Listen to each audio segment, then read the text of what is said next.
October 13th, 2021. Let's get it. Obviously, you don't have to play like this, but you just enter a main line, Alakine, and knight c3, and delaying the development of the knight to f3. For example, if black plays knight f6 here, I am a huge fan of the Vienna Gambit. The Vienna Gambit has a lot of, a lot of firepower, up to the 2200, 2300 level against folks that don't usually get this and don't have a clear repertoire against this. The main line of this goes d5, takes, and I'm not recommending this or this, which are the overwhelming main lines. Actually, I have queen f3 as a big recommendation, and then you have to study the opening from there. If the Vienna Gambit gets declined, then you play knight f3, get this bishop out, castle, and use the open f-file for your pieces.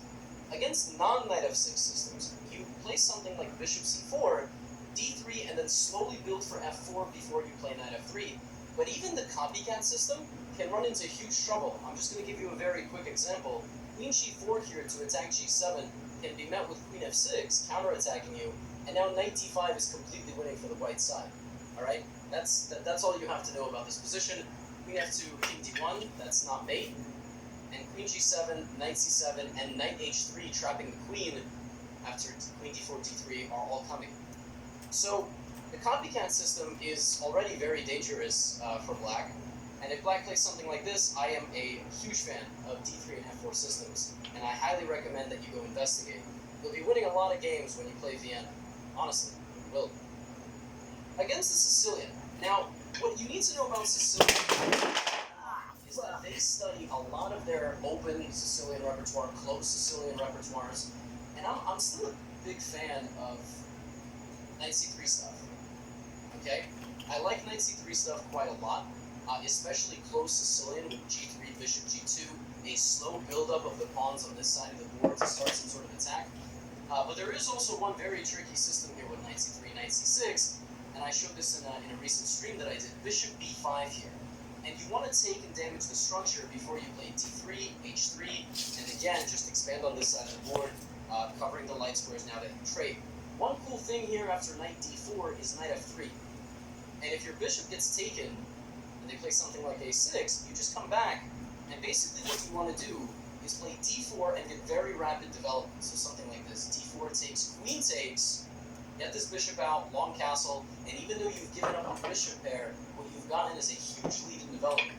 A system that puts black on a back foot very early. So early knight c3 stuff, against people who play g6 and just try to get a dragon, you can go close Sicilian style with g3, bishop g2, try to play f4, and just build up your pieces slowly before creating some sort of attack. That might look something like this, just so you kind of, have this understanding. f4, h3 is always useful to prevent against knight g4, castles to this, bishop h6, f4, g4, knight f3. Just kind of a, aggressive system on this side of the board. Just puts a Sicilian player, like I said, on a back foot, and keeping out the opening setup very early in the game. Okay? Now, in my openings course, I recommend b3 and a3.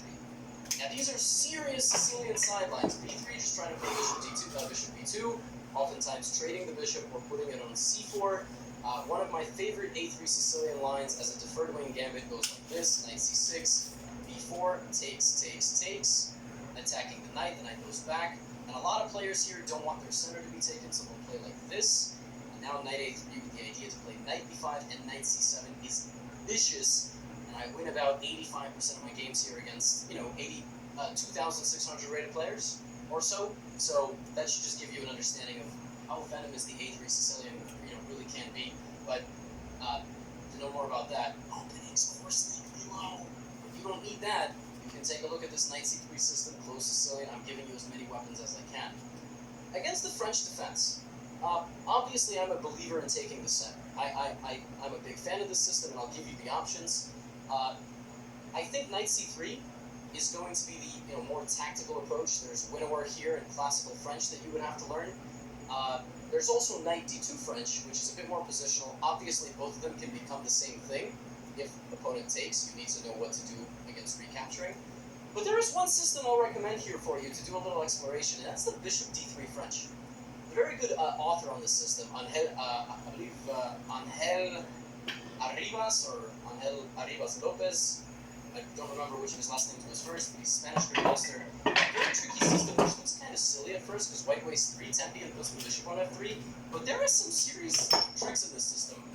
Knight e2 comes, c4, knight c3, d5. You can give this a shot. It's really going to throw some people off if you want a good anti-French. And as always, I recommend b3 here with this gambit, this very interesting gambit against the French.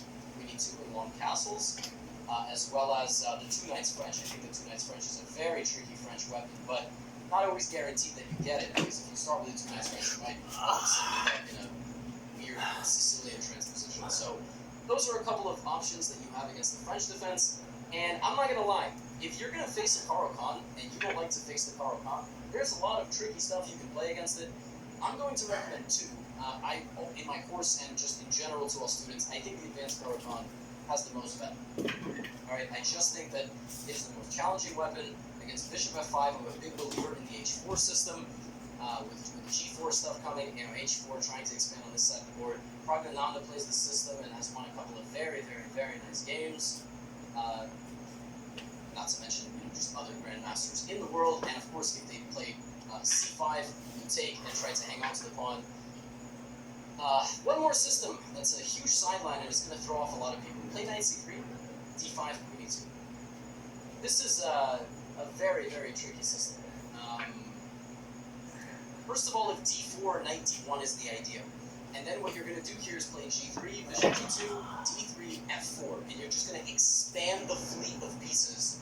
This knight is going to be useful on f2 once you push the f-pawn, and by closing the center very early, you kept all the kingside space. So kind of a tricky system, and it does come with a little bit of venom.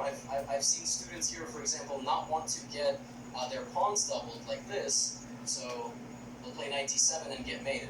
So you might win a game like this and checkmate in 4 moves. If you do, please do share the game link in the comments below. That would be quite interesting and quite exciting. But queen e2, knight c3, very interesting Caro-Kann system. Against the Pierts in the modern, I really do enjoy h3 systems. So for example, here, if Philidor, knight e2, and just in general knight e2, so something like this, h3, g4, bishop g2, and knight e2. These systems are super interesting because, again, you can get a position where you've got five pawns mobilizing at your opponent. And once you castle, you're going to have f4, f5 coming, g5 coming, and just a general expansion of your king side. It's going to make opponents very uncomfortable. Because if you play the Pierts and the modern, you want to be the one attacking. You don't want to be the one getting attacked to this magnitude. And you can infuse this system as well to get the bishop off the board, castle the queen side, take some king side space. So the same can be said, for the modern. You have knight c3 and then this system with h3, g4, bishop g2, but you also can just play like very simple system with, if there's no knight f6, knight f3, bishop c4, and then queen e2, e5. An early queen e2 and an early e5 like this, with castles, and then you'll put your rook on d1, replacing your queen. So against the modern system where black doesn't play knight f6, he just plays g6, d6 like this. That is one way to play. And I mean, against the Scandinavian, well, I personally like to simply play knight f3, bishop e2, and castles, and delay d4, c4. One of my favorite lines here goes like this: bishop e2, knight c6, castles. And if black goes for a quick castle, throw in the move h3. Obviously, taking is not very good here. You just get the 2 bishops. Knight c3 and queen d7, e4. Investigate this line. It's in my openings course. I know I've been plugging it throughout the video, but I can't give you all the answers, right? I mean, something has to be behind a paywall. But just as an introduction, I do recommend this system. In it, it's a lot of fun, very exciting. And if queen a5, I just recommend, typical queenside attacking stuff. Delaying the move d4, not giving Scandinavian players a target, which is usually the d-pawn, and not letting them get into their comfort zone. Against everything else, I mean, e4, knight f6. One very interesting, there's a lot of good ways to play against Alekhine, but one line I'll recommend you, a4. Also in the final chapter of the goods, a4 is very fun, but obviously you don't play like this. You just enter a main line, Alekhine, and the Alekhine is not particularly challenging. If you're an e4 player, you need to spend the majority of your time prepping against e6, e5, c6, c5, because about 90% of your games as an e4 player will be after those moves. Everything else, and maybe right now Scandinavia's got, having a bit of a revolution at the intermediate level with Bartholomew and other strong players pushing it, but that's it. I mean, that's as good of an introduction as I can give you in about 10 minutes of how to play e4, how to approach the Sicilian, how to approach the king's pawn, and giving you different spicy ideas to put into your repertoire so you're not bored, you're not getting the same positions all the time. And if any of you have questions about lines I didn't cover, like the Italian or something like that, put them in the comments below. I'll drop in, I will read through them, give some suggestions, because these were all obviously a bit more biased toward my choices. And as always, we end with a chat question. What's your favorite sport? Please don't say chess. And if you don't have a favorite sport, I don't know. Come up with something funny to tell me. If you're interested in getting the E4 course or the E6, B6 course, it's in the description below. It should be the second line. And I'll see you in the next video.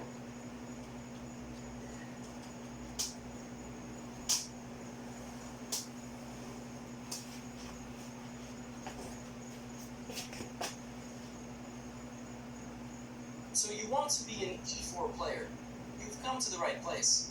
In this video, I'm going to give you some very interesting and unique ideas you might have not thought about before, how to take on some of the biggest defenses that you're going to face, and give you some tools with a little bit of bite and a little bit of spice to them to throw your opponents off their game. We're going to start with e5 and c5, okay? Because those are the ones you're going to face 80% of the time, and then we'll go to the other 20. I'll give you a couple of different ideas against the French, the Caro-Kann, the Alekhine, maybe the Peer's Modern, and so on and so forth. Against e5, these are all personalized recommendations, let's not forget.